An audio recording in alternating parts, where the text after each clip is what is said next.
ఈరోజు బుద్ధవతన కార్యక్రమంలో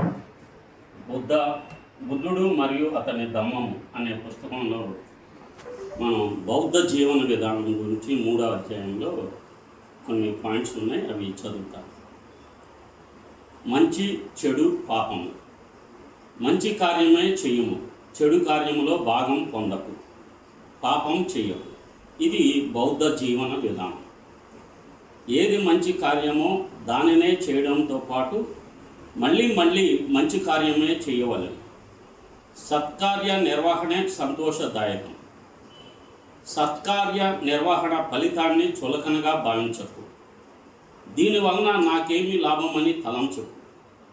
ఒక్కొక్క నీటి బొట్టు జారకుండా నిండినట్లు ఒక్కొక్క మంచి కార్యం కలిసి ఫలవంతమవుతుంది. ఏ పని చేసినందువలన ఆ తరువాత చింతించవలసి ఉందో అది సత్కార్యం. అలాంటి సత్కార్య నిర్వహణ వలన లభించే ఫలితం ఆనందం కలిగిస్తుంది. ఏ పని చేసినందువలన పశ్చాత్తాపం చెందే పని లేదో అది సత్కార్యం. దానివలన సంతోషం, సంతృప్తి లభిస్తుంది. ఒక మంచి పని చేయగలిగితే అలాంటిదే మళ్ళీ చేయాలి. తద్వారా తనకు సంతోషం కలుగుతుంది. ఆ విధంగా మంచి పనులే చేయగలిగితే సత్ఫలితాలు ఆనందభరితమవుతాయి. మంచివాడు మంచి కార్యమే చేసినప్పటికీ తాను చేసిన సత్కార్యం సత్ఫలితాలనిచ్చేలోగే కష్టాలు ఎదురవ్వచ్చు. కానీ ఆ కష్టాలు తాత్కాలికమైన తర్వాత సంతోషమే లభిస్తుంది. సత్కార్య నిర్వహణ పట్ల చులకన భావం మంచిది కాదు. ఆ మంచి పని చేసినందువలన నాకేమి లాభమని తలంచరాదు. ఒక్కొక్క నీటి బొట్టు జారి కొండ నిండినట్టే నువ్వు చేసే ఒక్కొక్క మంచి పని కలిసి నీకు పూర్ణ ఫలితాన్ని ఇస్తుంది. చందనం, జవ్వాది, తామర, మల్లె వంటి వాటి వలన లభించే సువాసనల కంటే సద్గుణం యొక్క సువాసనే మధురమైనది. చందనం వంటి సుగంధాల వాసన కంటే సద్గుణం ద్వారా లభించే సువాసన ఎంతో ఉన్నతమైనది. చెడు గురించి తక్కువగా భావించదు.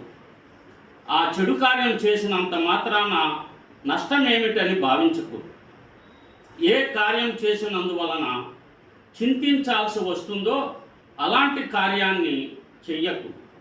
అలా చేసినందువలన నీకు లభించే కష్టాలు కన్నీళ్లు మాత్రమే.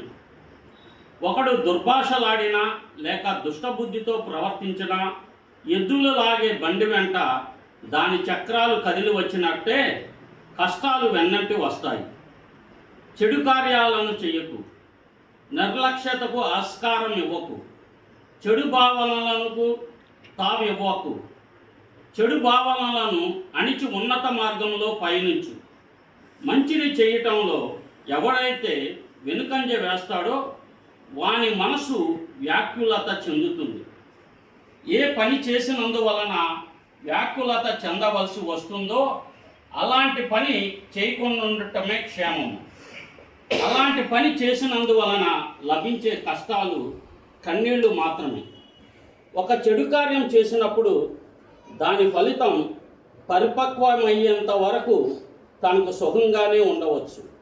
కానీ అది పరిపక్వమైన నాడు దాని ఫలితం ఏమిటో తాను చూడగలుగుతాడు. ఒక చెడు కార్యం చేసి దీని వలన నాకు ఎలాంటి హాని కలగలేదని అనుకోవచ్చు. కానీ ఒక్కొక్క బొట్టు జారిపడి కుండ నిండినట్లు తాను చేసిన మంచి కార్యాలు పోగై తన తెలివి తక్కువతనం బ్రద్దలవుతుంది. మానవుడు మంచి కార్యాల వైపే పయనించాలి. చెడు కార్యాల పట్ల మనసు పోనీయరాదు. మంచి కార్యం చేసేందుకు బద్దకించినట్లయితే తనకు దుఃఖమే దొరుకుతుంది. ఒకవేళ చెడు చేసినట్లయితే దానిని మళ్ళీ చేయకుండా ఉండటం మంచిది. పాపకార్యం చేయుట సుఖమయమని భావించుకు. అలాంటి పాపకార్యాలు పోగైతే బాధలు తప్పవు. సత్ప్రవర్తన విధానాలను పాటించు. ఏది పాప హేతువో దానిని అనుసరించకు. ఈ ప్రపంచంలో సత్ప్రవర్తనే సదానందకరం అవుతుంది. కామం నుండి దుఃఖం ఏర్పడుతుంది. కామం కారణంగా భయం ఏర్పడుతుంది. కామానికి అతీతుడైన వానికి దుఃఖం కానీ భయం కానీ ఉండదు. అన్ని రోగాలలోనూ ఆకలి భయంకరమైనది, బాధను కలిగిస్తుంది.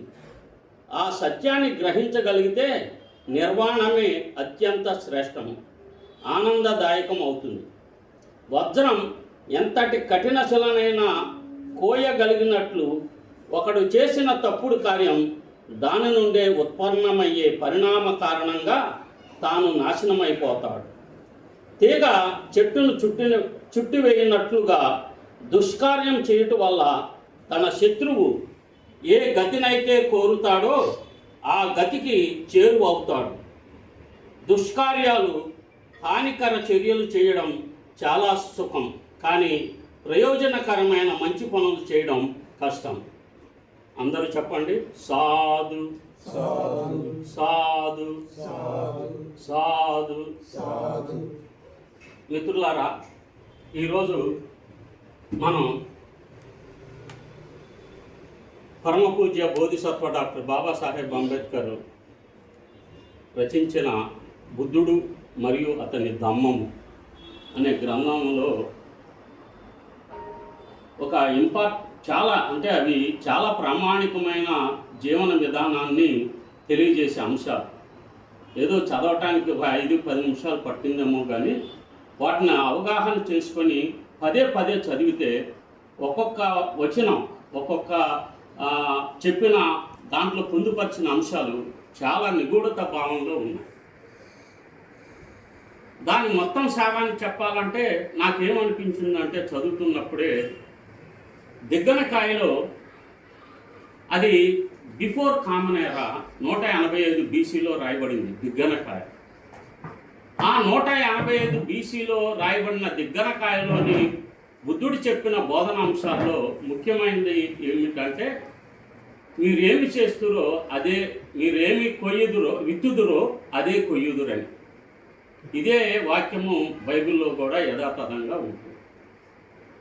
మీరు మంచి చేస్తే మీకు మంచి ఫలితాలు ఇస్తుంది, మీరు చెడు చేస్తే దాని ఫలితాలను కూడా ఇప్పుడే అనుభవిస్తారు. దానికి చనిపోయిన తర్వాత ఎక్కడో పరలోకంలోనో నరలోకంలోనో అనుభవించరు, దాన్ని ఇప్పుడే మీరు ప్రత్యక్షంగా అనుభవిస్తారు అని.